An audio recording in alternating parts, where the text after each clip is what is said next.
नमस्कार, मैं हूं डॉक्टर पार्थ और आज हम फिर से एक बार जुड़ रहे हैं भक्ति काल को लेकर के। इससे पहले भक्ति काल पर हमने 15 वीडियो डाल दिए हैं, अपलोड कर दिए हैं और आज भक्ति काल का 16वां वीडियो है और ये भक्ति काल का आखिरी वीडियो है। तो भक्ति काल को इस वीडियो में हम पूरी तरह से एक निचोड़ निकालेंगे भक्ति काल का। और आज जिस टॉपिक पर हम भक्ति काल की चर्चा करेंगे वो है आचार्य आंदोलन। क्या है आचार्य आंदोलन? तो ये आचार्य आंदोलन क्या है और आचार्य आंदोलन किस प्रकार से भक्ति काल से जुड़ा है? तो सबसे पहले इस टॉपिक को पढ़ने से पहले हमें ये जानना है कि आचार्य आंदोलन क्या है और ये किस प्रकार से भक्ति काल से जुड़ा है। तो चलिए शुरू करते हैं। तो जैसा कि आप जानते हैं कि भक्ति काल जो है वो दो भागों में, भक्ति काल का जो स्वरूप है वो दो भागों में विभक्त है। भक्ति काल दो भागों में बांटा जा सकता है। नंबर एक जो है वो दक्षिण भारत में भक्ति काल और नंबर दूसरा जो है वो है उत्तर भारत में भक्ति काल। ठीक, उत्तर भारत में भक्ति काल को अगर हम देखें तो दक्षिण भारत और उत्तर भारत, पहले इसका जो विभाजन है ये समझ लीजिए। नर्मदा के नीचे की जो भूमि है भारत में, एक नदी है नर्मदा और ताप्ती, ये नदियां हैं। दक्षिण भारत की कहा जाता है कि गुजरात के जो खंभात की खाड़ी है वहां अपना जल जाकर के गिराती हैं दोनों नदियां। और तो ये जो नदियां हैं नर्मदा और ताप्ती, ये अपने बहाव क्षेत्र के विपरीत बहती भी हैं। ठीक है, तो ये जो नदियां हैं इनके नीचे का जो भारत है उसी को कहा जाता है दक्षिण भारत। तो भक्ति काल जो है वो दो वर्गों में का स्वरूप, दो वर्गों में ये विभाजित हुआ। एक दक्षिण भारत में भक्ति काल और दूसरा है उत्तर भारत में भक्ति काल। कहा जाता है कि भक्ति काल का प्रारंभ कहां से हुआ? तो भक्ति काल का जो प्रारंभ है वो कहीं न कहीं दक्षिण भारत से ही हुआ था और इसको अलवार संतों ने प्रारंभ किया था।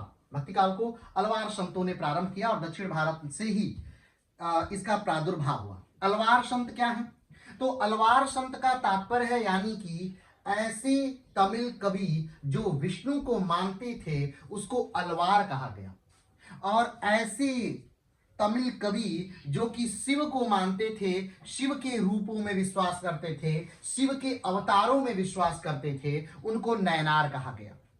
तो विष्णु के अवतारों को मानने वाले कवियों को अलवार और शिव के अवतारों को मानने वाले और उस पर विश्वास करने वाले कवियों को नयनार के रूप में हम जानते हैं। क्लियर है? ठीक, तो कहीं ना कहीं अलवारों से भक्ति आंदोलन कहा जाता है प्रारंभ हुआ और दक्षिण भारत से भक्ति आंदोलन उत्तर भारत की तरफ आया।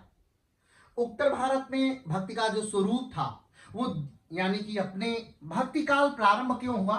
तो अगर हम बात करें कि भक्ति काल के प्रारंभ होने के मूल कारण क्या थे, तो बहुत सारे विद्वानों का मत है कि भक्ति काल इसलिए प्रारंभ हुआ क्योंकि पौराणिक परंपरा जो थी, हमारे जो पुराणों का लेखन था वो सारा गुप्त काल में पूरा हो गया था और उसके बाद उसी के कारणवश ये भक्ति काल कहीं ना कहीं पुराणों की देन थी और पुराणों से भक्ति काल क्या हुआ, निकल गया। ठीक, एक तो ये ओपिनियन है। दूसरा माना गया कि जो भक्ति काल है इसका प्रारंभ हुआ इसलिए क्योंकि उस समय भारत पर तुर्कों का आक्रमण प्रारंभ हो गया और भारत पर तुर्कों के आक्रमण से एक चीजें जो सबसे बड़ी चीज थी वो ये कि जो ब्राह्मणों का प्रभुत्व था वो समाप्त हो गया। ब्राह्मणों का प्रभुत्व कैसे समाप्त हुआ? तो ब्राह्मणों का प्रभुत्व इस प्रकार से समाप्त हुआ कि जब आक्रमणकारी आए तो भारत में जो राजपूत सत्ता थी वो समाप्त हुई। राजपूत सत्ता समाप्त होने से राजपूतों का जो संरक्षण था ब्राह्मणों के लिए वो समाप्त हुआ। तो जो शिक्षा थी वो आम जन तक पहुंची। ठीक, और जब शिक्षा आम जन तक पहुंची यानी जब शिक्षा पर एक वर्ग का अधिकार नहीं रह गया तब ये कहीं ना कहीं भक्ति काल का प्रादुर्भाव हुआ, भक्ति काल का जन्म हुआ। ठीक, कुछ अगर मार्क्सवादियों की बात माने कि भक्ति काल क्यों प्रारंभ हुआ तो कुछ मार्क्सवादी कहते हैं कि भक्ति काल के प्रारंभ होने की का जो कारण था वो कहीं ना कहीं सामंतवादी प्रवृत्ति थी। अब ये सामंतवाद क्या है? तो कहा जाता है कि सातवाहन काल से एक प्रथा शुरू हुई भूमि दान देने की, यानी आपने कोई कार्य किया और उस कार्य के बदले भूमि दान दे दी गई। तो मध्यकाल के समय में ऐसा बहुत तेजी से हुआ कि जब भी कोई राजा का कार्य करता या सामंतों का कार्य करता तो वो लोग धन देने की बजाय यानी कि उनका वेतन देने के बजाय वेतन के बदले भूमि दे देते कि ठीक है आपको इतना पैसा देना था हमको, ठीक है आप उस स्थान की भूमि जाकर के ले लीजिए, उस पर आप कार्य करिए।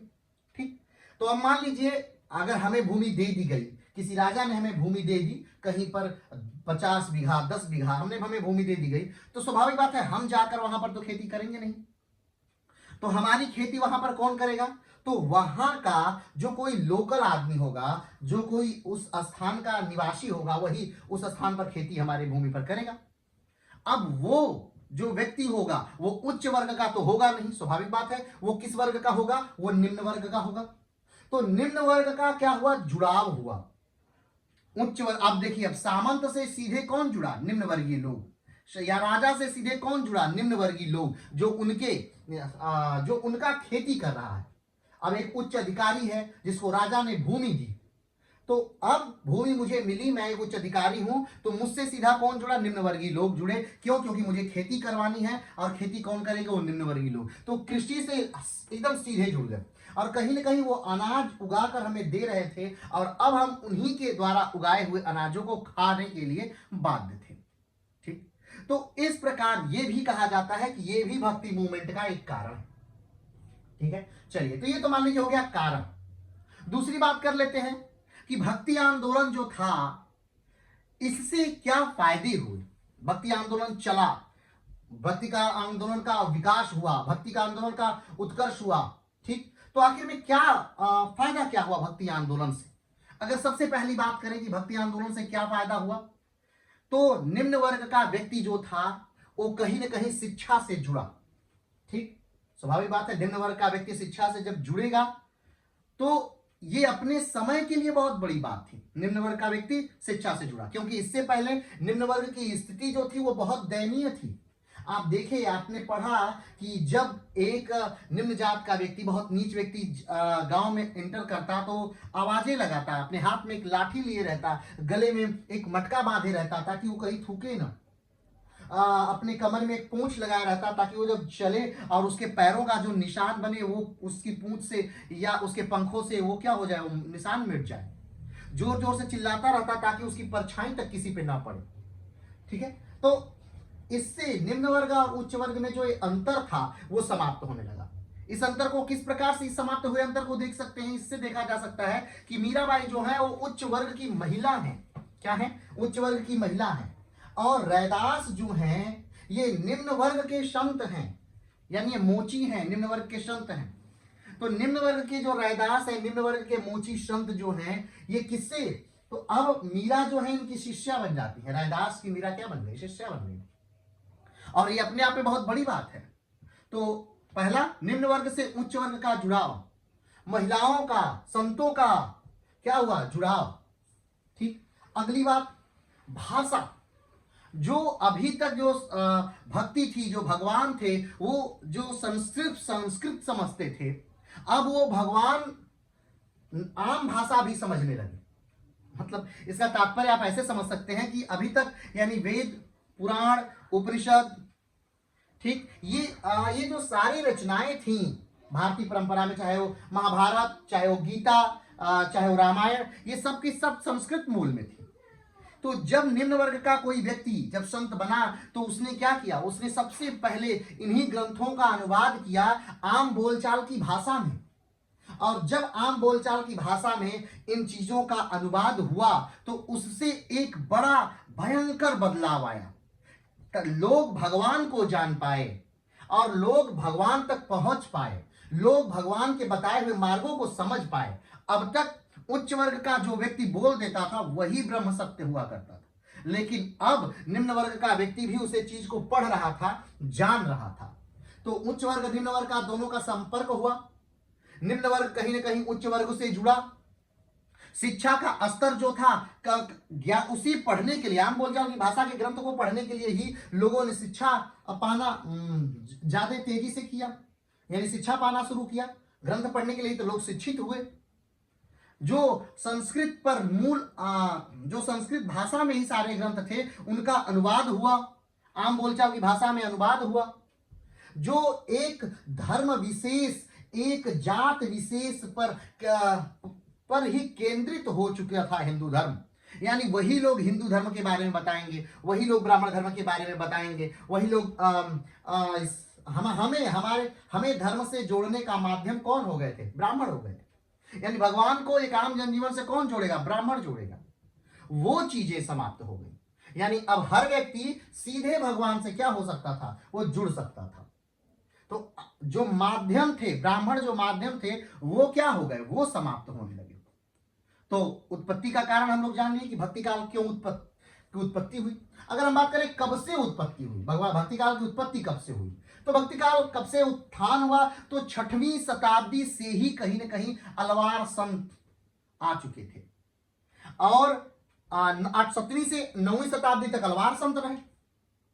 फिर अगर भक्ति काल को देखें तो 9वीं शताब्दी से या 11वीं शताब्दी से 17वीं शताब्दी तक ये भक्ति काल का दौर रहा। अगर हम एक ही लाइन में देखें तो ये भी कह सकते हैं कि ठीक है, 11वीं शताब्दी से 17वीं शताब्दी तक का जो दौर था वो भक्ति काल का दौर था। वैसे इसे एक काल खंड में बांट देना कहीं उचित नहीं प्रतीत होता। हाँ, इसे अलग अलग विद्वानों द्वारा, अलग अलग इतिहासकारों द्वारा अलग अलग कालखंडों में बांटा गया है, लेकिन आप अपने ज्ञान से समझ सकते हैं, मतलब समझने की दृष्टि से, कि किस प्रकार से भक्ति काल का विभाजन है। क्लियर? चलिए, अब बात ये रही कि तो फिर से देख लेते हैं भक्ति काल का स्वरूप। तो भक्ति काल को 2 भागों में बांटा गया है। नंबर 1 दक्षिण भारत में भक्ति काल, दूसरा उत्तर भारत में भक्ति काल। तो उत्तर भारत के भक्ति काल को पहले हम समझ लेते हैं, फिर दक्षिण भारत के भक्ति काल को हम समझेंगे। उत्तर भारत का भक्ति काल, उत्तर भारत का जो भक्ति काल था उसे फिर से 2 भागों में बांटा गया। ठीक, एक सगुण शाखा और दूसरा निर्गुण शाखा। सगुण शाखा क्या है? सगुण शाखा किसे कहते हैं? तो जहां पर ये बताया गया, जिन कवियों ने, जिन विद्वानों ने, जिन संतों ने ये कहा कि भगवान अवतार लेते हैं, भगवान इस पृथ्वी पर लीलाएं करते हैं, भगवान मनुष्य के रूप में आते हैं और भगवान दुष्टों का संहार करते हैं। कहा, तुलसीदास कहते हैं कि जब जब हो ही धर्म की हानि, बढ़ही असुर अधम अभिमानी, तब तब प्रभु निज धरहु शरीरा, हरहु कृपा निधि सज्जन पीरा। यानी इस पृथ्वी पर जब जब अधर्म बढ़ेगा, धर्म का नाश होगा, अधर्मी लोग, पापी लोग आकर संतों को डराएंगे, धमकाएंगे, तब तब मैं अवतार लेकर के इस पृथ्वी पर दुष्टों का नाश करूंगा। तो इसका मतलब क्या है? अब देखिए, इसका मतलब यह है कि भगवान अवतार लेते हैं, भगवान शरीर धारण करते हैं, दुष्टों का संहार करते हैं। यानी कि अगर भगवान शरीर धारण करते हैं तो भगवान का एक स्वरूप भी होगा, भगवान का एक आकार होगा, भगवान का एक रूप होगा, भगवान का एक रंग होगा, भगवान कोई अस्त्र और शस्त्र धारण करते होंगे। इसमें भगवान की हर अंग की कल्पना की जा सकती है। कल्पना ही नहीं की जा सकती है, ये तक बताया जा सकता है कि किस अंग की लंबाई चौड़ाई क्या है, उसकी खूबसूरती कैसी है, भगवान किसके समान दिखते हैं या कौन भगवान के समान दिखता है, ये सारी चीजें की जा सकती हैं। उसका तुलनात्मक अध्ययन भी किया जा सकता है। क्यों? क्योंकि भगवान यहाँ साकार रूप में हैं, स्वयं भगवान मनुष्य का अवतार लेकर के हैं।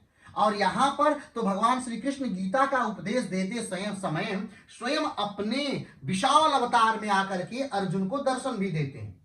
यहां पर भगवान अलग अलग रूप में, अलग अलग वेश में, अलग अलग भक्तों द्वारा पूजे जा सकते हैं। जैसे में कि भगवान पूजे जाते हैं हनुमान के द्वारा। तो हनुमान भगवान को किस रूप में पूजते हैं? तो हनुमान कहते हैं कि प्रभु आप मेरे क्या हैं? मैं आपका दास हूं, आप मेरे क्या है? स्वामी हैं, और मैं आपका सेवक हूं। तो जहां स्वामी और सेवक की बात वहां हनुमान है। यहां पर यह भी कहा जाता है कि भगवान मित्रवत भी हैं। जहां कृष्ण और सुदामा की बात हो वहां भगवान मित्रवत हो गए, जहां अर्जुन और कृष्ण की बात हो वहां भगवान मित्रवत हो गए। भगवान यहां प्रेम में भी कहीं ना कहीं बंधे हुए हैं। जैसे यहां मीरा और कृष्ण का प्रेम हो, यानी माधुर्य रूप में भी भगवान है, तो प्रेमी और प्रेमिका के रूप में भी भगवान हो गए। ठीक है, भक्त के रूप में, दास के रूप में, प्रेमी प्रेमिका के रूप में, मित्र के रूप में, सूर वात्सल्य के रूप में भी प्रेम करते हैं, मित्र और सखा के रूप में भी प्रेम करते हैं। यानी कि जहां एक बच्चे की तरह हम भगवान को डांटे भी, बच्चे की तरह भगवान को सिखाएं भी, तो यहाँ ये यशोदा और कृष्ण का प्रेम होता है, यहां पर कौन सा प्रेम है, तो यहां पर वात्सल्य है।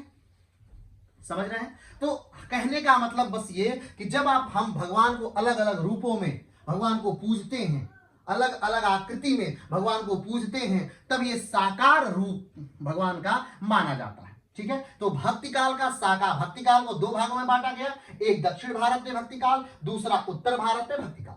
उत्तर भारत के भक्ति काल को फिर से दो रूपों में बांटा गया, एक निम्न वर्गीय एक सगुण मार्ग, दूसरा निर्गुण मार्ग।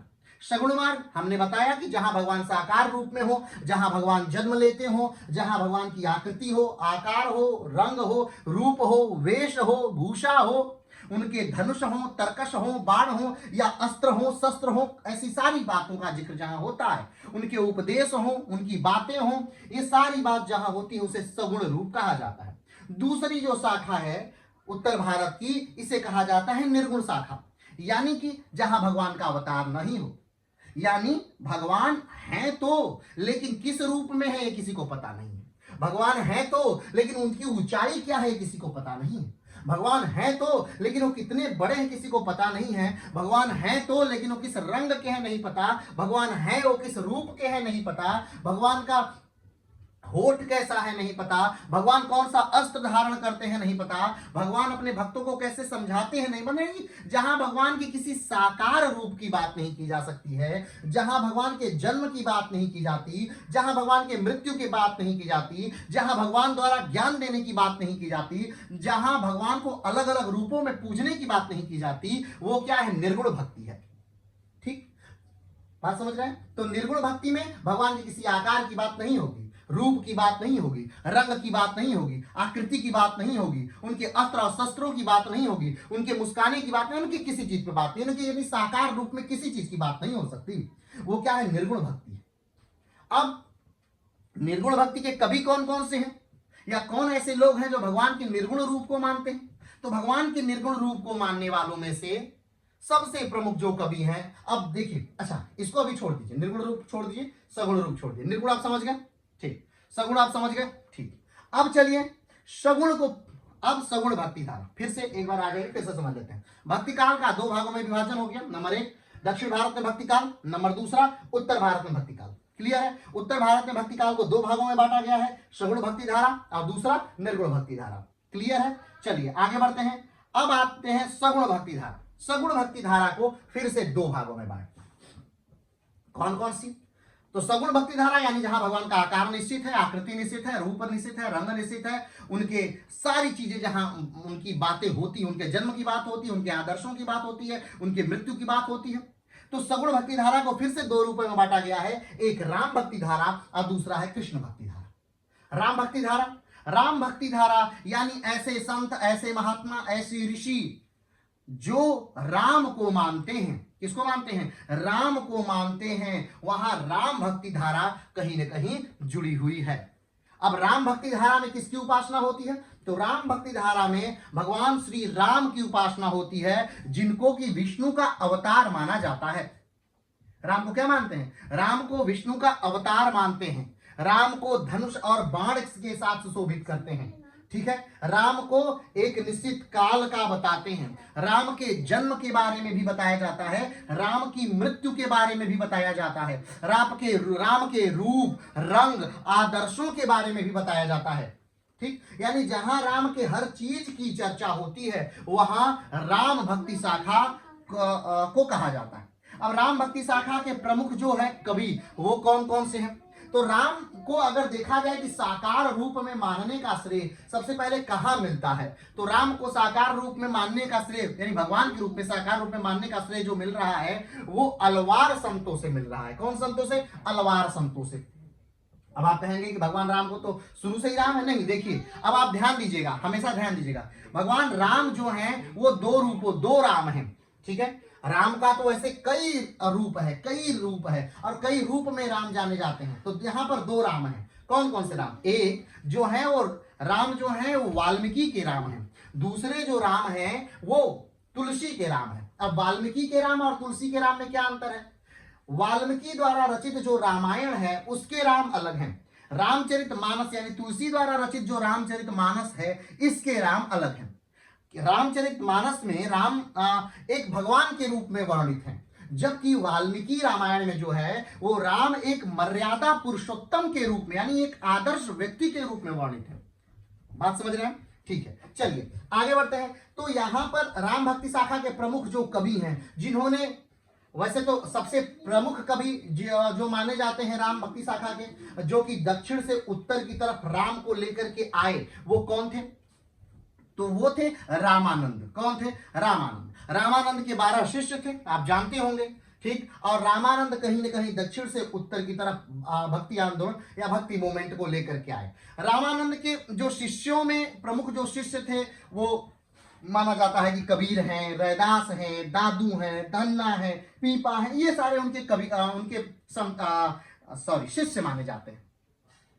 अब देखिए, कुछ विद्वान ये भी मानते हैं कि नहीं भाई ऐसे लोग रामानंद के शिष्य नहीं हैं, तो हम उस विवाद पर नहीं जाएंगे, हम दोनों बातों आपको बता दे रहे हैं। कुछ लोग मानते हैं रामानंद के लोग शिष्य हैं और कुछ लोग कहते हैं रामानंद के शिष्य नहीं है। अब कैसे कहते हैं? तो कुछ लोग तुलनात्मक अध्ययन करके ये कहते हैं कि अगर रामानंद के शिष्य होते कौन? कबीर, तो कबीर की भाषा क्या होती? वो संस्कृत होती। अगर रामानंद के शिष्य होते कौन? कबीर, तो कबीर सदुक्कड़ी भाषा में क्यों लिखते? रामानंद साकार राम को पूजते हैं, ठीक, जबकि कबीर जो है वो निराकार ब्रह्म की पूजा करते हैं, वो ज्ञान मार्गी शाखा के कवि हैं और निराकार ब्रह्म को मानने वाले हैं, निर्गुण धारा के हैं। जबकि जो रामानंद हैं वो सगुण धारा के हैं और राम मार्गी हैं, बस वो राम को मानने वाले हैं। तो हर चीज पर कैसे दोनों अलग हो सकते हैं? ठीक है, अब जो भी रहा हो, लेकिन यहां पर हम जो कबीर हैं उनको इनका शिष्य मानते हैं। क्यों? क्योंकि अब एक उदाहरण इसको भी देखा जा सकता है कि कबीर रैदास जो है वो भी रामानंद के शिष्य हैं और रैदास भी निर्गुण भक्ति धारा को मानते हैं, लेकिन रैदास की जो शिष्या हैं कौन? मीराबाई, वो भी वो किसको मानती हैं? वो साकार रूप को मानती हैं, वो सगुण धारा को मानती हैं और वो कृष्ण की पूजा करती हैं। तो अगर रामानंद के जो शिष्य हैं कबीर, वो अगर वैचारिक रूप से रामानंद से अलग हैं, तो यहां पर रैदास से भी तो वैचारिक रूप से मीरा अलग है, तो यहां कोई विशेष बात नहीं। चलिए आगे बढ़ते हैं। तो हमने कहा कि राम को एक रूप में पूजने वाले अगर सबसे पहले व्यक्ति के बारे में बात करें तो रामानंद थे, लेकिन रामानंद राम को उस हिसाब से स्थापित नहीं कर पाए। राम को स्थापित करने वाले, हर जन जन तक पहुंचाने वाले, हर घर में पहुंचाने वाले और एक भाषा के माध्यम से पहुंचा देने वाले, एक पुस्तक के माध्यम से पहुंचा देने वाले जो व्यक्ति थे वो कौन थे? वो तुलसीदास थे, जिन्होंने अपनी भाषा अवधी में रचनाएं की। अवधी का क्या अर्थ है?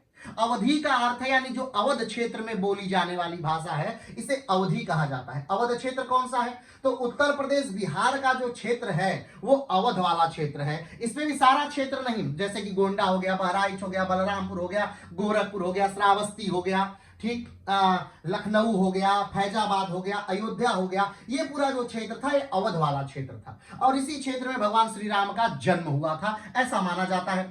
ठीक, अब इसी क्षेत्र, अब राम को मानने वाले लोग जो हैं वो अवधी में लिखते हैं। किस भाषा में लिखते हैं? अवधी में लिखते हैं, ठीक। और राम को मानने वाले लोग कौन हैं? तो राम भक्ति शाखा के कवि हैं। राम को कौन मानेगा? जो राम भक्ति शाखा का कवि है या राम भक्ति शाखा का संत है वो राम को मानेगा और वो किस भाषा में लिखेगा? अवधी में लिखेगा। तो राम को हर घर तक पहुंचाने वाला व्यक्ति कौन था? वो तुलसी थे। कौन थे? गोस्वामी तुलसीदास। संवत 1554 में जागा राजापुर भाग, हुलसी ने तुलसी को पाया जो हिंदी का अमर सुहाग। राम नाम बोला बोला था राम नाम जन्मत तत्काल, पिता आत्मा राम देख कर बालक को हो गए निहाल। पर जब पाया जन्म मूर में उपजा मन में कुछ आभास, त्यागा सौंप दिया मुनिया को, मुनिया दीना नर हरिदास। पालित पोषित शिक्षित होकर शेष सनातन से पा ज्ञान, निज पत्नी रत्नावली से पा राम प्रेम का सौरभ मान। काशी वास किया होकर के रामचरित सागर तत्लीन, ला करके हिंदी जग को तब रामचरित मानस मणि दीन। आज विश्व के अखिल रसिक जग कर मानस में स्नान विलास, मुक्त कंठ से कह उठते हैं जय तुलसी जय तुलसीदास। तो इनकी प्रमुख रचनाएं अगर देखा जाए तो वैसे तो ऐसा नहीं है कि तुलसी ने सिर्फ अवधि में ही लिखा है, अवधि में भी लिखा है तुलसी ने और ब्रज में भी लिखा है। ब्रज क्या है? तो जो वृंदावन मथुरा वाला जो क्षेत्र है, यानी वो स्थान जहां कृष्ण का जन्म हुआ, उस स्थान में जो भाषा बोली जाती है वो कौन सी भाषा? वो ब्रज भाषा है। तो ब्रज में भी लिखते हैं तुलसीदास, और कृष्ण के लिए भी रचना तुलसीदास लिखते हैं। लेकिन तुलसीदास ने प्रसिद्ध किसको किया? तो उन्होंने राम को प्रसिद्ध किया। कौन से ग्रंथ के द्वारा? तो रामचरितमानस ग्रंथ के द्वारा तुलसीदास ने राम को क्या कर दिया? हर घर में स्थापित कर दिया। क्लियर है? चलिए आगे की तरफ बढ़ते हैं। तो ये तुलसीदास थे जिन्हों जो सगुण राम को पूजित करते हैं। दूसरा सगुण धारा जो माध्यम है, इसका दूसरा भाग क्या है? तो धारा है कृष्ण भक्ति शाखा। कौन सी भक्ति शाखा? कृष्ण भक्ति शाखा। अब कृष्ण को मानने वाले, जो लोग कृष्ण को मानते हो, जो कृष्ण की लीलाओं का गान करते हो, जो कि ब्रज भाषा में लिखते हो, ये भी एक है। हमने कहा कि अवध वाले क्षेत्र में पैदा हुए लोग अवधी में लिखते हैं, और वो राम के लिए समर्पित है, राम के लिए लिखते हैं। ठीक है, तो जो कृष्ण को मानते हो, कृष्ण के लिए समर्पित हो और ब्रज भाषा में लिख रहे हो, इनको क्या कहते हैं? कृष्ण भक्ति शाखा के कवि। अब कृष्ण भक्ति शाखा के प्रमुख कवि कौन से हैं? तो कृष्ण भक्ति शाखा के कवि हैं सूरदास। कृष्ण भक्ति शाखा की कवित्री हैं मीराबाई। अगर मीराबाई के बारे में बात करें तो मीराबाई जो थी वो चित्तौड़ क्षेत्र की थी। इनके पिता का नाम रतन सिंह है। ठीक, और ये इनके जो कहीं ना कहीं मीरा का जो पात्र है वो इतिहास से पूरी तरह, वैसे तो सब लोग ऐतिहासिक पात्र ही हैं, लेकिन मीरा ज्यादातर इतिहास से क्या हो गई हैं? जुड़ गई हैं। अब देखिए मीरा के जो पति हैं वो राजा भोज हैं, और राजा भोज जो हैं वो संग्राम सिंह यानी राणा सांगा के पुत्र हैं। और संग्राम सिंह का युद्ध होता है किससे? बाबर के साथ। कब युद्ध हुआ है? तो खानवा का युद्ध हुआ है 1527 में हुआ है। 1526 में बाबर भारत पर आक्रमण करता है। वैसे बाबर का भारत पर ये जो आक्रमण था ये 5वां आक्रमण था। इससे पहले 1519 में उसका पहला आक्रमण था, और 4 बार और आक्रमण कर जाए, कुल 5वां आक्रमण था 1526 वाला। 1526 का जो आक्रमण था इसी को पानीपत के युद्ध के नाम से हम जानते हैं। और ये जो युद्ध हुआ था दोनों लोगों का, बाबर और इब्राहिम लोदी का, तो लोदी वंश के आखिरी शासक इब्राहिम लोदी के साथ बाबर का युद्ध होता है। उसी युद्ध में इब्राहिम लोदी मार दिए जाते हैं, बाबर क्या होते हैं? जीत जाते हैं, और बाबर जीत करके अपने नए वंश मुगल वंश की स्थापना कर लेते हैं। अब बाबर जब मुगल वंश की स्थापना की है तो उनको अपना पैर पसारने के लिए भारत की और जमीनें चाहिए, क्योंकि रांगड़ा सांगा को यह लगता था कि बाबर आएगा, जीतेगा और लूट करके माल लेकर चला जाएगा। लेकिन बाबर ने ऐसा नहीं किया। बाबर को यह धरती अच्छी लगी, बाबर यहीं रहने लगा। तो पानीपत का युद्ध हुआ 1526 में। कब युद्ध हुआ? 1526 में। उसके बाद कौन सा युद्ध हुआ? तो खानवा का युद्ध हुआ है। कब? 1527 में पानीपत खानवा। उसके बाद कौन सा युद्ध हुआ है? तो चंदेरी का हुआ है। कब? 1528 में। उसके बाद कौन सा युद्ध हुआ है? तो घाघरा का युद्ध हुआ है। कब? 1529 में। तो पानीपत, खानवा, चंदेरी और घाघरा 29 तक उसका युद्ध होता है। 1530 में जो है बाबर की क्या हो जाती है? मृत्यु हो जाती है। ठीक है, तो लगातार युद्ध करके जो है बाबर क्या हो जाता है? मर जाता है। 1527 में ये जो युद्ध है इसी को खानवा के युद्ध के नाम से जानते हैं। और ये जो युद्ध होता है वो किसके साथ होता है? ये युद्ध होता है राणा सांगा और बाबर के बीच। इस युद्ध में जो है वो मीराबाई के जो पिता हैं, ठीक है, कृष्ण भक्ति शाखा के जो मीराबाई हैं, उनके पिता जो हैं वो रतन सिंह उनका नाम है, ध्यान दीजिएगा। उनकी और जो मीराबाई के पति हैं राजा भोज, उन दोनों लोगों की इसी युद्ध में, खानवा के युद्ध में लड़ते हुए मृत्यु हो जाती है। और खानवा का युद्ध जो है राणा सांगा हार जाते हैं और बाबर क्या हो जाता है? जीत जाता है। पानीपत, खानवा, चंदेरी, घाघरा ये सारे युद्ध बाबर लगातार जीता है, ध्यान दीजिएगा। ठीक है, तो अब इस युद्ध में जब उनके पति की भी मौत हो जाती है और पिता की भी मृत्यु हो जाती है, तो मीरा क्या हो जाती है? बैरागी हो जाती है एक तरह से। और मीरा अपनी भक्ति को और ज्यादा प्रगाढ़ करने के लिए अपना घर बार सब क्या करती हैं? छोड़ जाती हैं, और द्वारिका में जाकर वो कृष्ण की भक्ति में लीन हो जाती हैं। कहा जाता है कि यहीं पर कृष्ण की भक्ति करते हुए वो रणछोड़ मंदिर के मुंह में कृष्ण में समा गई। एक और भ्रांति है, कहा जाता है कि जब यहाँ पर चित्तौड़ में पता चलता है कि मीरा तो अकबर से मिल रही हैं, तब उसको वहां के लोगों को लगता है कि मीरा को साजिश करेंगी, और वहां यहाँ से ब्राह्मणों को भेजा जाता है। पांच ब्राह्मण जाकर के मीरा को लाने के लिए बहुत ज्यादा प्रयत्नशील रहते हैं, और वहां पर उपवास शुरू कर देते हैं, क्योंकि मीरा आने के लिए तैयार नहीं थी। ठीक है, अब जब मीरा को ये लगता है कि भाई ऐसा ना हो कि ये ब्राह्मण मर जाएं और मुझे क्या लगे, ब्रह्म हत्या का पाप लगे, तो मीरा अब आना चाहती नहीं थी, और अगर रहती तो ब्रह्म हत्या का पाप लगता। इसलिए कहा जाता है समुद्र में कूद करके वो आत्महत्या कर लेती है। अब जो भी मत सही रहे हो, हमने दोनों मत आपको बता दी। चलिए, तो ये जो सगुण भक्ति शाखा है, इसके कृष्ण भक्ति शाखा की कौन है? कवित्री है कौन? मीराबाई। कृष्ण प्रेम की बावरी छोड़ राजसी रंग, भक्ति खोजने चल पड़ी रंगी कृष्ण के रंग। भक्ति और प्रेम की पराकाष्ठा को प्राप्त करने वाली कवित्री कौन है? मीराबाई। चलिए, अगले कवि के बारे में बात करें तो सगुण भक्ति धारा के ही अगले कवि जो है वो कौन है? वो है सूरदास। ठीक है,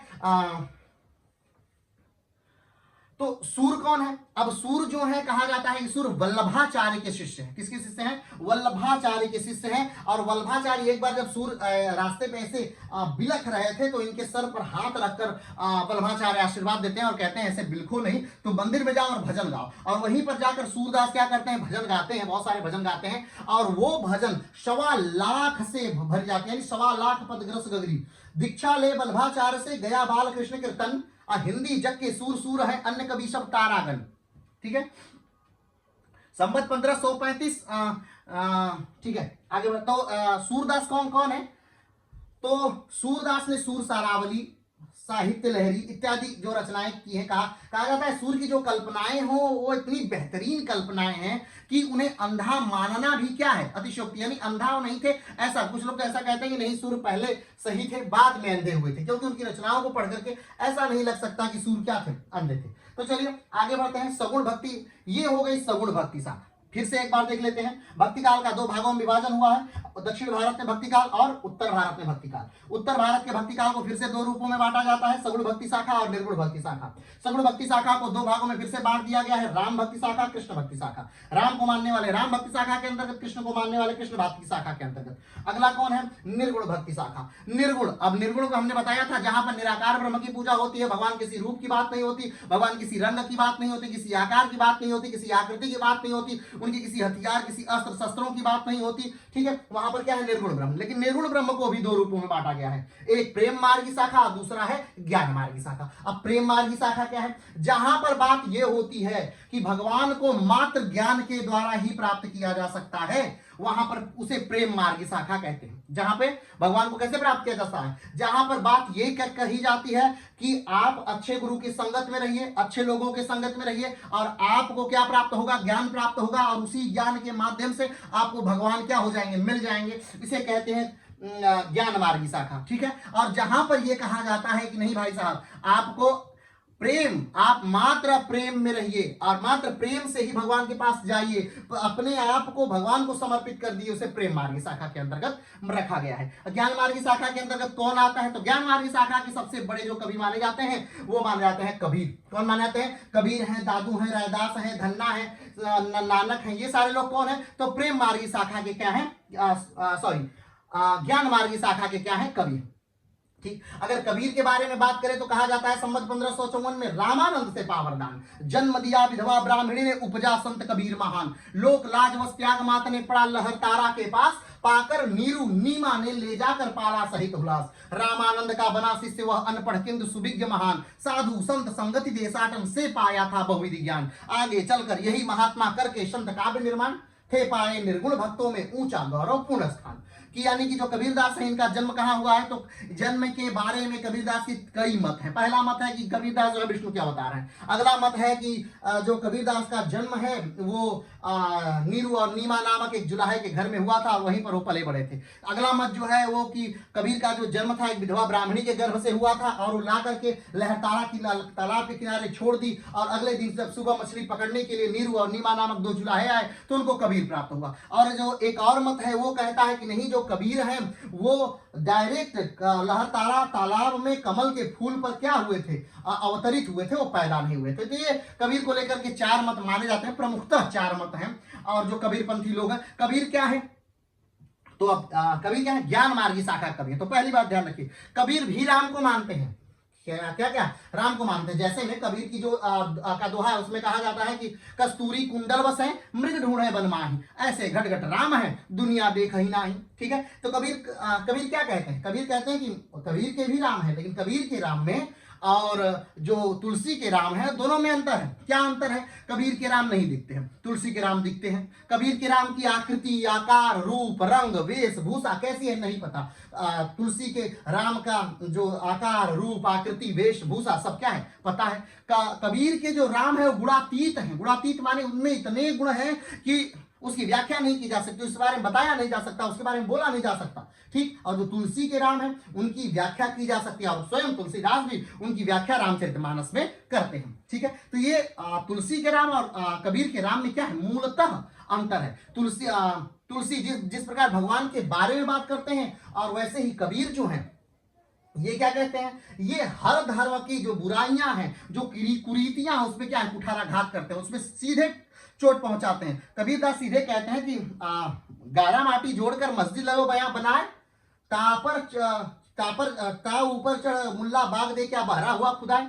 यानी कि आपने ये जो मस्जिद बना ली है और इस पे ऊंचे पर जो आप चढ़ के इतना जोर जोर से चिल्ला रहे हैं, क्या खुदा बहरा हो गया है? खुदा तो इतना सुनने वाला है कि वो तो चींटियों के चलने से पैरों की आवाजें तक सुनता है, ठीक है। तो क्या आप उनका आपका खुदा बहरा तो है नहीं। वैसे ही वो हिंदू धर्म पर कुठाराघात करते हुए कहते हैं कि पाथर पूजे हरि मिले तो मैं पूजू पहाड़, और घर की चकिया कोई न पूजे जाको पीस खाए संसार। यानी अगर छोटे से पत्थर को पूजने से मुझे हरि मिल जाते हैं, भगवान मिल जाते हैं, तो मैं बड़े से पहाड़ को पूजूंगा, और घर की जो चक्की है जिससे आटा पीस के आप खाते हैं उसे आप पूजा नहीं करते हैं, ठीक है। तो यहाँ ये कबीर की वाणी। तो ये कबीर कौन है, ये ज्ञान मार्गी शाखा के कवि हैं, और इनका कहना है कि ज्ञान से ही क्या होते हैं, भगवान प्राप्त होते हैं। दूसरा कौन है, प्रेम मार्गी शाखा के कवि, यानी जिनका मानना क्या है, जिनका मानना है कि भाई साहब प्रेम के माध्यम से भगवान आपको प्राप्त हो सकते हैं। कैसे प्रेम के माध्यम से भगवान आपको प्राप्त हो सकते हैं, वो प्रेम मार्गी कवि है। और प्रेम मार्गी धारा के कवि सबसे प्रमुख कवि कौन है, तो मलिक मोहम्मद जायसी। मलिक मोहम्मद जायसी कौन है, तो कहा जाता है उत्तर प्रदेश की जो अमेठी वाला क्षेत्र है,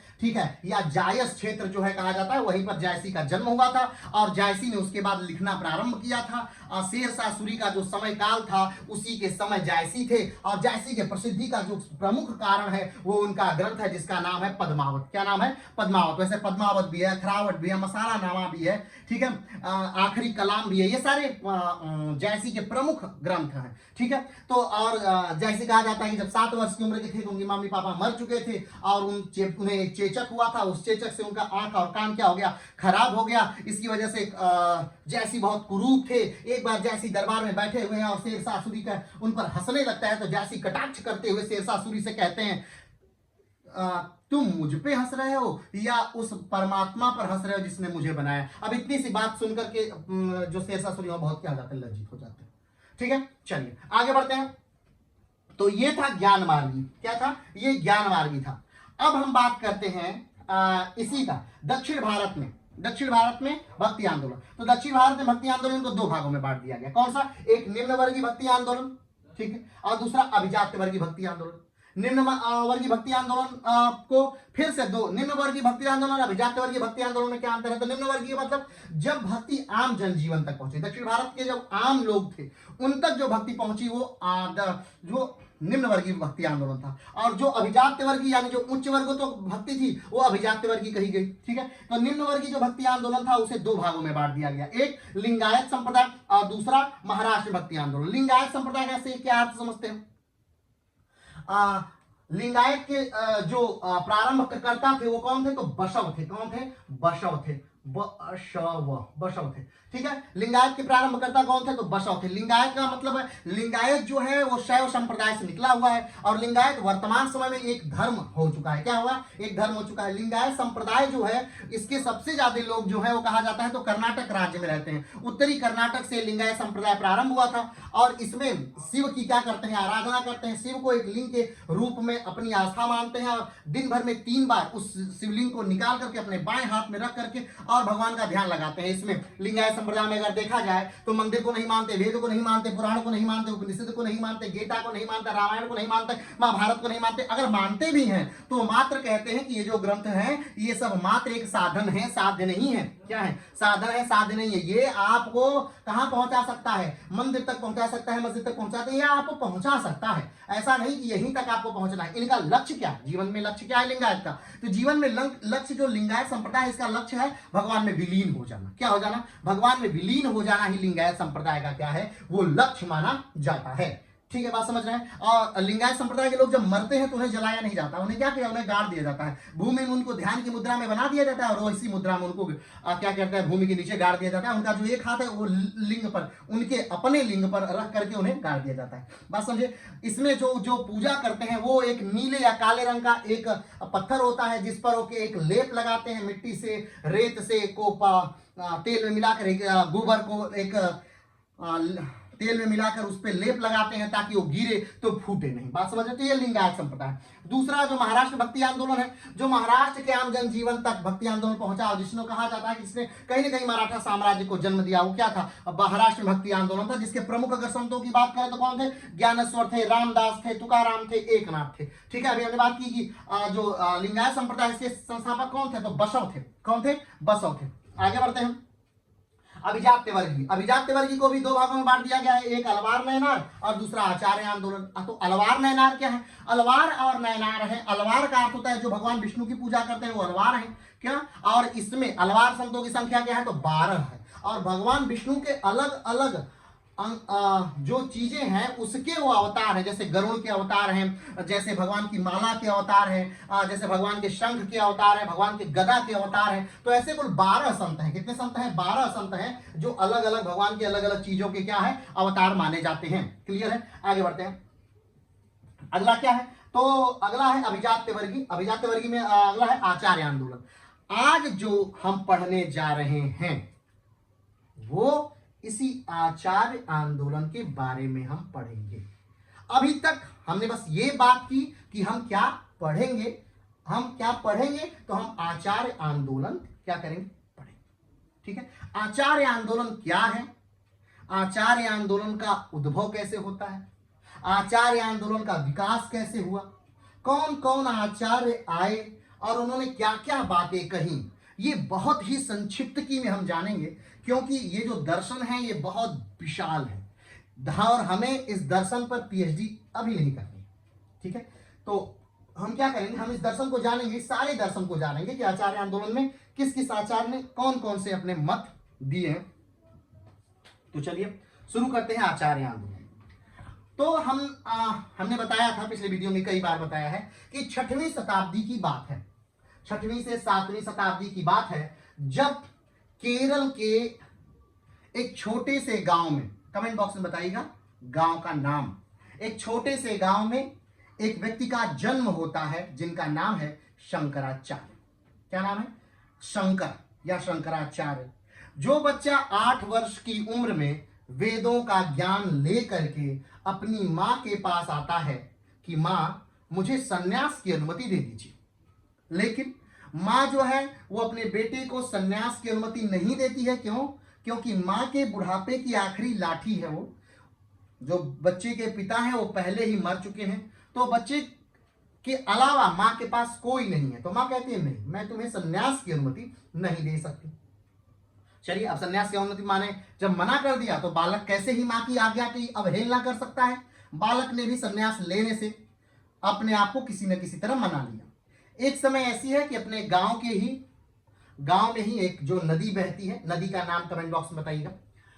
नदी बहती है, उस नदी में नहाने के लिए शंकराचार्य जाते हैं और नहा रहे होते हैं।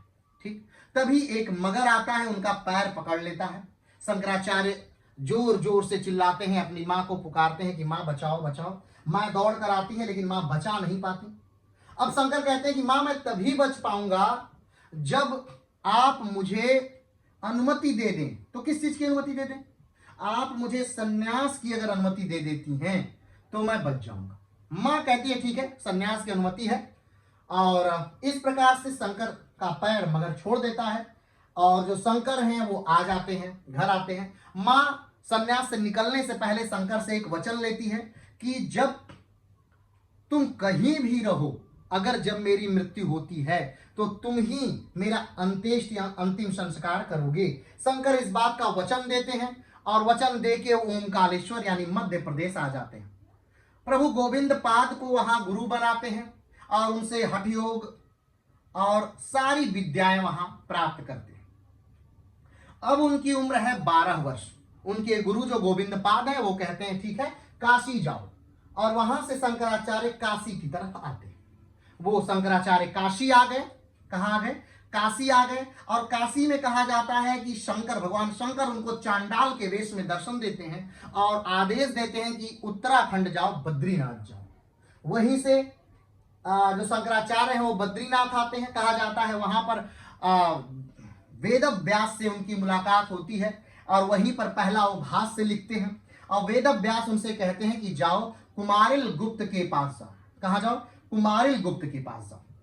ठीक, वहां से वो कुमारिल गुप्त के पास आते हैं जो कि इलाहाबाद वाले क्षेत्र में है। ठीक, कुमारिल गुप्त के पास आते हैं। उस समय कुमारिल गुप्त अग्नि स्नान कर रहे थे। शंकराचार्य ने कहा कि मुझे आपसे शास्त्रार्थ करना है। कुमारिल गुप्त कहते हैं ठीक है, देखिए मैं इस समय अग्नि स्नान कर रहा हूं, चूंकि मैंने शास्त्रार्थ में अपने गुरु को हरा दिया और इस दुख से मैं बहुत दुखी हूं, तो आप मेरे शिष्य से ही शास्त्रार्थ कर लीजिए। अगर उसकी हार हो जाती है तो मैं अपनी हार स्वीकार कर लूंगा। और ये बात जब शंकराचार्य सुनते हैं तो वो कुमारिल भट्ट के जो शिष्य हैं जिनका नाम मंडन मिश्र है उनके पास आते हैं, उनको शास्त्रार्थ के लिए ललकारते हैं। मंडन मिश्र और शंकराचार्य का शास्त्रार्थ होता है। कहा जाता है 15 दिनों तक दोनों का शास्त्रार्थ चलता है और 15 दिनों के बाद शास्त्रार्थ में मंडन मिश्र हार जाते हैं। इस शास्त्रार्थ की जो अध्यक्षता थी, जो निर्णायक थी, वो मंडन मिश्र की ही पत्नी भारती थी। भारती कहती है कि ठीक है, देखिए ये मेरे पति हैं और इनकी अब अकेले की हार या जीत नहीं है, क्योंकि पति और पत्नी जो होते हैं वो क्या होते हैं? अर्धांगिनी होते हैं, वो एक दूसरे के आधे अंग हैं। तो अगर आप मुझे भी हराते हैं तब जाके इनकी हार स्वीकार होगी। ठीक, अब फिर से भारती और शंकराचार्य ने शास्त्रार्थ प्रारंभ होता है। भारती जानती थी कि शंकराचार्य जो हैं अविवाहित हैं, इसलिए भारती जो हैं वो विवाह के उपरांत के 4 प्रश्न शंकराचार्य से करती हैं। शंकराचार्य अपना मस्तक नीचे करते हैं और चुप हो जाते हैं, जिससे शंकराचार्य की हार मान ली जाती है। अब कहा जाता है, इसके बाद की भ्रांति है कि शंकराचार्य वहां से वापस आते हैं, केरल में एक राजा के शरीर में प्रवेश करते हैं। किस राजा के शरीर में प्रवेश किए थे? कमेंट बॉक्स में बताइएगा। राजा के शरीर में प्रवेश करते हैं फिर से, और विवाह के उपरांत की सारी क्रियाओं को जानते हैं, पूरा ज्ञान अर्जित करते हैं। फिर केरल से फिर उत्तर भारत की तरफ आते हैं और यहाँ पर भारती को पराजित करते हैं। ठीक है, अब ये घटना सत्य है या नहीं है, लेकिन शंकराचार्य ने ब्राह्मण धर्म को बचाने के लिए जो किया, शायद वो उससे बेहतरीन कुछ नहीं हो सकता, क्योंकि ये वो समय था जब ब्राह्मण धर्म अपने एकदम निचले स्तर पर पहुंच चुका था। शंकराचार्य ने अलग अलग पीठों की क्या की? अलग अलग पीठों की स्थापना की, अलग अलग मठों की स्थापना की, 4 धामों की स्थापना की, और कहा जाता है कि केदारनाथ में उन्होंने क्या ले लिया? तो समाधि ले ली। इस प्रकार से शंकराचार्य का अंत होता है। शंकराचार्य ने अपने जीवन में जिस सिद्धांत को जिया, जिस दर्शन को दिया, उसका नाम था अद्वैतवाद। क्या नाम था? अद्वैतवाद। अगर इसके संक्षिप्त में हम लोग समझें कि अद्वैतवाद क्या है, तो ध्यान से देखेंगे तो अद्वैतवाद अद्वैत जहां दूसरा नहीं, अद्वैत जहां दूसरा नहीं है उसे ही कहते हैं अद्वैत। तो दूसरा से क्या तात्पर्य है? दूसरा से तात्पर्य है, श्री शंकराचार्य कहते हैं कि हर जो जीव है उसमें क्या है? तो उसमें ही ब्रह्म है। हर जीव में क्या है? ब्रह्म है। और जो ये संसार है इसमें बस एक ही व्यक्ति विद्यमान है, वो क्या है? तो वो ब्रह्म है। जगत ब्रह्म सत्य, जगत मिथ्या, ब्रह्मो देवो नापरः। यानी कि जो ये जगत है ये मिथ्या है, ब्रह्म ही क्या है? सत्य है। और अगर ब्रह्म के अलावा कोई भी चीज है तो वो क्या है? मिथ्या है, अज्ञानता है। ठीक है, तो इस प्रकार से क्या हुआ? या फिर शंकराचार्य भी कहते हैं कि अहम ब्रह्मास्मि एको हम द्वितीयो नास्ति ना भूतो ना भविष्यते। यानी बस एक ही मैं हूं, मेरे जैसा और कोई नहीं है, ना कभी भूत में था ना कभी भविष्य में होगा। ठीक है, यानी वो स्वयं को, यानी सृष्टि के समस्त लोगों को ही क्या मानते हैं? ब्रह्म मानते हैं, यानी भगवान मानते हैं। ठीक है, अब ये शंकराचार्य ने मत दिया। शंकराचार्य के मत के विरोध में जो जितने मत आए उसी को हम आचार्य आंदोलन के रूप में जानते हैं। क्या जानते हैं? आचार्य आंदोलन। यही है आचार्य आंदोलन।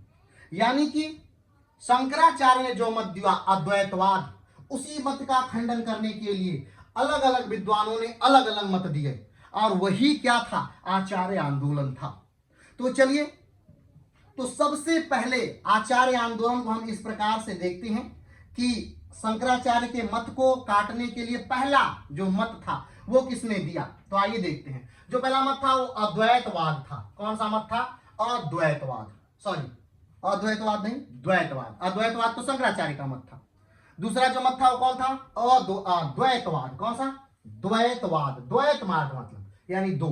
अद्वैतवाद, अद्वैतवाद यानी जहां दूसरा नहीं हो, लेकिन द्वैतवाद इसका तात्पर्य है कि जहां दो हो। अब दो से क्या मतलब? ये कहते हैं कि दो जहां हो वही है द्वैतवाद।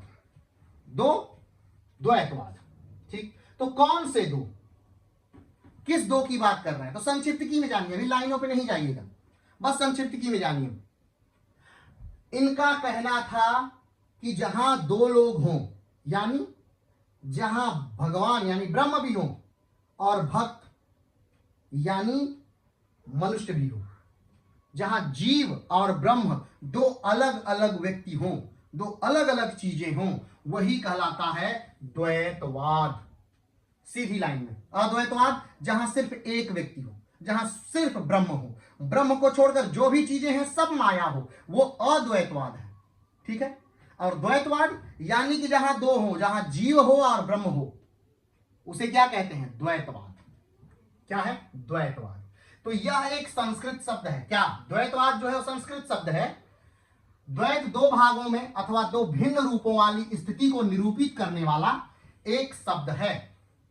दर्शन अथवा धर्म में इसका अर्थ पूजा अर्चना से लिया जाता है, जिसके अनुसार प्रार्थना करने वाला और सुनने वाला दो अलग अलग रूप हैं। इन दोनों के मिश्रित रचना को द्वैतवाद कहा जाता है। इस सिद्धांत के प्रतिपादक माधवाचार्य हैं। अब चलिए पहली बात को देखते हैं। पहली बात क्या थी? अद्वैतवाद। अद्वैतवाद यानी जहां दूसरा ना हो वो अद्वैतवाद है। जहां सिर्फ ब्रह्म हो, जहां सिर्फ ब्रह्म हो और ब्रह्म को छोड़कर जो भी चीजें हैं सब मिथ्या हैं, अज्ञानता है, वो क्या है? अद्वैतवाद है। और अद्वैतवाद को देने वाले कौन हैं? तो शंकराचार्य हैं। क्लियर है? अद्वैतवाद को देने वाले कौन है? शंकराचार्य हैं। और शंकराचार्य के मत के विपरीत जो मत दिया गया वो क्या था? द्वैतवाद। क्या था? कौन सा मत था? द्वैतवाद था। और द्वैतवाद को किसने दिया? माधवाचार्य ने दिया। और माधवाचार्य क्या कहते हैं? माधवाचार्य कहते हैं कि संसार में दो चीजें हैं, इस पृथ्वी पर दो चीजें हैं। पहला ब्रह्म यानी भगवान, दूसरा जीव। यानी ये दो चीजों की संकल्पना करते हैं माधवाचार्य, इसीलिए कहते हैं द्वैतवाद। क्लियर है? चलिए आगे बढ़ते हैं। दूसरा क्या है? द्वैताद्वैतवाद। अगली चीज क्या है? द्वैतवाद।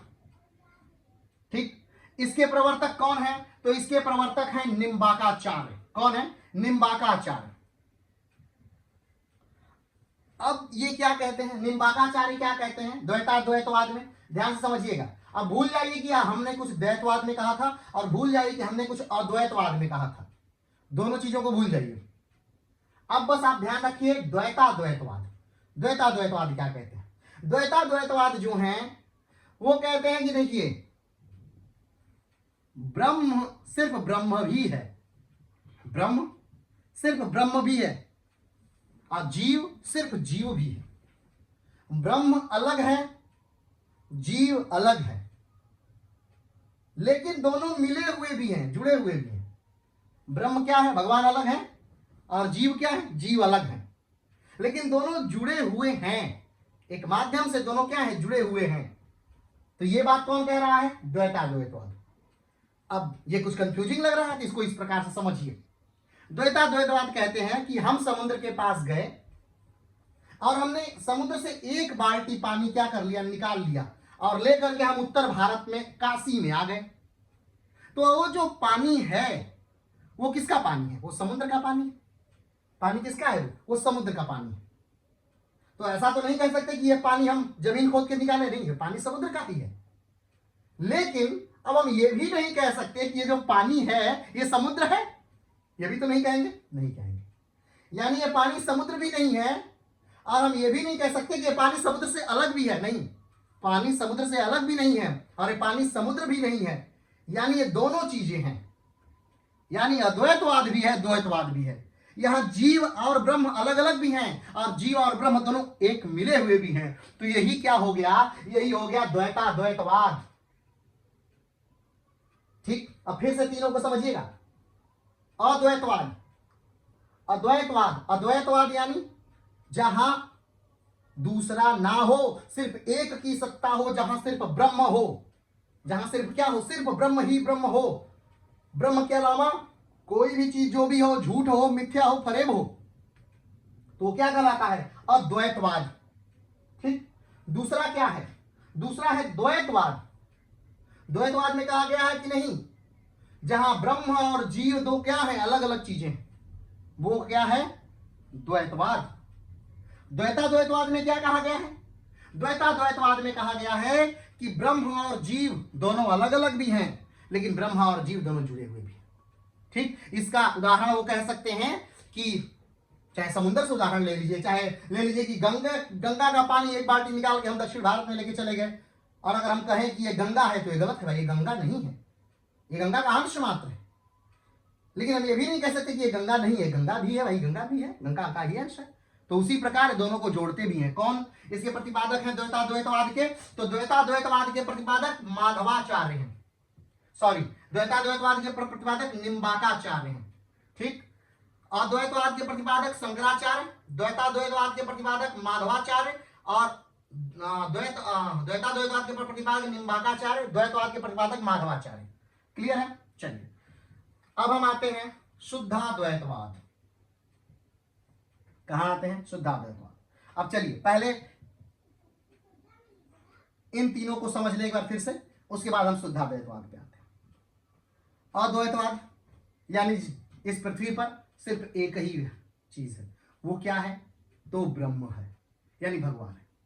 हम भी भगवान हैं, ये भी भगवान है, ये भी भगवान है, ये भी भगवान है, ये भी भगवान है, सब क्या है, भगवान है। और भगवान के अलावा अगर आपको कुछ लगता है कि वो भी है, तो सिर्फ माया है, झूठ है, अज्ञानता है, फरेब है, उसके अलावा कुछ नहीं। क्लियर? दूसरा क्या है, द्वैतवाद। द्वैतवाद में कहा गया है कि इस पृथ्वी पर दो चीजें, एक जीव है और दूसरा भगवान है, ब्रह्म, यानी ब्रह्म और जीव दो अलग अलग चीजें। ये क्या हो गया, ये द्वैतवाद। द्वैताद्वैतवाद क्या है, वो कहते हैं देखिए जीव अलग चीज है, ठीक है, और ब्रह्म अलग चीज है, ठीक है, लेकिन दोनों क्या हुए हैं, कहीं ना कहीं मिलते हैं, दोनों एक दूसरे के ही अंग हैं। ये क्या हो गया, द्वैताद्वैतवाद। अद्वैतवाद के संपादक शंकराचार्य, द्वैतवाद के संपादक माधवाचार्य, द्वैताद्वैतवाद के संपादक निम्बाकाचार्य। क्लियर? आगे तीसरा है शुद्धाद्वैतवाद। क्या है, शुद्धाद्वैतवाद। शुद्धाद्वैतवाद में क्या कहा गया है, ध्यान दीजिएगा।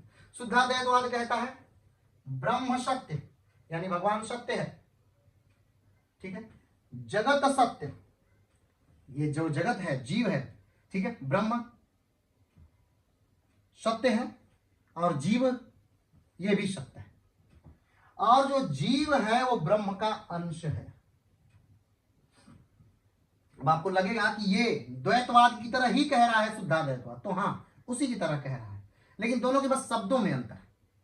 क्या है, अब शुद्धाद्वैतवाद क्या है ये जान लीजिए, ब्रह्म है, सत्य है, यानी ईश्वर सत्य है। दूसरा जगत सत्य, जो जगत है वो भी क्या है, सत्य है। ब्रह्म है, सत्य है, ब्रह्म है, भगवान की सत्ता है, सही है। दूसरा जगत की सत्ता है, जगत है, जीव है, सत्य है, वो भी सही है। और तीसरा जीव ब्रह्म का अंश है, जो जीव है वो ब्रह्म का अंश है। फिर से इसको समझिए, किसको, शुद्धाद्वैतवाद को। ब्रह्म है, ब्रह्म सत्य यानी ब्रह्म है, जगत सत्य, ये जो जगत है, जो पृथ्वी है, ये है, और जीव ब्रह्म का अंश है। और इस पृथ्वी पर जो जीव है वो किसका अंश है, तो वो अंश है किसका, तो ब्रह्म का। फिर से समझिए, ये पृथ्वी है, पर छोड़िए, सब कुछ छोड़िए, एकदम ध्यान से समझिए। ब्रह्म सत्य, यानी ब्रह्म क्या है, सत्य है, दूसरा, जगत जो है वो सत्य है, और इस जगत पर रहने वाला जो जीव है वो अंश है किसका? उसी ब्रह्म का। ये बात कौन कहता है? ये कहते हैं शुद्धाद्वैतवाद में वल्लभाचार्य। ये वल्लभाचार्य कौन है? तो ये वल्लभाचार्य गुरु हैं किसके? ये गुरु है सूरदास के। ठीक है, चलिए आगे बढ़ते हैं। शुद्धाद्वैतवाद को देख लीजिए। शुद्धाद्वैतवाद के प्रतिपादक वल्लभाचार्य हैं। शुद्धाद्वैतवाद ब्रह्म के साथ जगत के संबंध को बताता है, यानी ब्रह्म और जगत के बीच में क्या संबंध है? तो जो ब्रह्म है उसी का अंश है ये जगत, ये जीव। बात समझे? ये कहता है शुद्धाद्वैतवाद कि ये जो जगत देख रहे हैं, जो संसार देख रहे हैं, तारे देख रहे हैं, जमीन देख रहे हैं, सब कुछ जो भी देख रहे हैं इस पृथ्वी पर, वो सब कुछ अंश है किसका? तो ब्रह्म का अंश है। बस ये इतनी सी बात कहते हैं। किस चीज में? शुद्धाद्वैतवाद में कहते हैं कि ये जो पूरा संसार है, जो पृथ्वी है, जो तारे हैं, जो सूर्य है, जो ब्रह्मांड है, ग्रह है, नक्षत्र, सब किसके अंश हैं? तो ब्रह्म के, यानी भगवान के ही अंश हैं। ये बात कौन कह रहा है? वल्लभाचार्य कह रहे हैं शुद्धाद्वैतवाद में। क्लियर है? आगे बढ़ते हैं। अगला है विशिष्टाद्वैतवाद। विशिष्टाद्वैतवाद के प्रतिपादक कौन है? तो विशिष्टाद्वैतवाद के प्रतिपादक जो हैं वो रामानुजाचार्य हैं। रामानुज कौन? रामानुज कौन है? रामानुजम, जो राम की पूजा करते हैं, रामानुज, जिनके 12 शिष्य हैं, जिनमें कबीर हैं, धन्ना हैं, दादू हैं, ठीक है, ये नानक हैं। ये किसके शिष्य हैं? ये रामानंद, नहीं रामानंद के। तो ये विशिष्टाद्वैतवाद में क्या कहते हैं? ये कहते हैं कि ब्रह्म और जीव अलग अलग लेकिन एक दूसरे से संबंधित हैं। ये भी वही कहते हैं कि ब्रह्म और जीव क्या है? अलग अलग हैं लेकिन एक दूसरे से संबंधित हैं। ये क्या है? विशिष्टाद्वैतवाद में। तो आइए विशिष्टाद्वैतवाद को देख लेते हैं। इसकी विशेषताओं के कारण अद्वैत रूप में भी जाना जाता है। यानी विशिष्टाद्वैतवाद किसकी तरह है? अद्वैतवाद की तरह है, अद्वैतवाद की तरह। ठीक है, क्या कहते हैं? विशिष्टाद्वैतवाद के प्रतिपादक रामानुज हैं। यह दर्शन कहता है कि ब्रह्म एक है लेकिन उसके विभिन्न प्रकार की विभिन्नताएं हैं जो ब्रह्म से अभिन्न रूप से जुड़ी हुई हैं, जैसे जीव, प्रकृति और ब्रह्मांड। यानी कह रहे हैं कि सब लोग एक कड़ी के माध्यम से, किसमें कह रहे हैं? विशिष्टाद्वैतवाद में रामानुज कह रहे हैं कि इस पृथ्वी पर, संसार में जितनी भी चीजें हैं, छोटी से छोटी और बड़ी से बड़ी, वो कहीं ना कहीं एक कड़ी के रूप में एक दूसरे से जुड़ी हुई है। वो अकेला नहीं है, वो स्वतंत्र नहीं है, वो एक दूसरे से क्या है? जुड़ी हुई है। किसमें कह रहे हैं? विशिष्टाद्वैतवाद में रामानुज कह रहे हैं। बस इतनी बात जानिए, रामानुज क्या कह रहे हैं कि संसार की हर एक वस्तु, इस पृथ्वी की, इस ब्रह्मांड की हर एक वस्तु एक दूसरे से क्या हुई है? किसी न किसी कड़ी के रूप में जुड़ी हुई है। इसी को कहते हैं, क्या कहते हैं? विशिष्टाद्वैतवाद। और एक और वाद है, चूंकि एक उतना प्रसिद्ध नहीं, उतना फेमस नहीं है। कौन सा? अचिंत्य भेदाभेदवाद। अचिंत्य भेदाभेदवाद। इसके संपादक जो है वो कौन है? चैतन्य महाप्रभु है। कौन है? चैतन्य महाप्रभु है। और ये कह रहे हैं कि जो ब्रह्म है और जो जीव है ये एक में ही मिले हुए हैं। ब्रह्म और जीव जो क्या है वो एक में ही मिले हुए हैं। ब्रह्म पूरी तरह से जीव में समाया है, जीव पूरी तरह से ब्रह्म में समाया है। दोनों अलग नहीं हो सकते, दोनों एक दूसरे के रूप हैं। जिस प्रकार से अगर प्रकाश है तो गर्मी होगी, प्रकाश है तो क्या होगी? गर्मी होगी। तो गर्मी को प्रकाश से अलग नहीं कर सकते।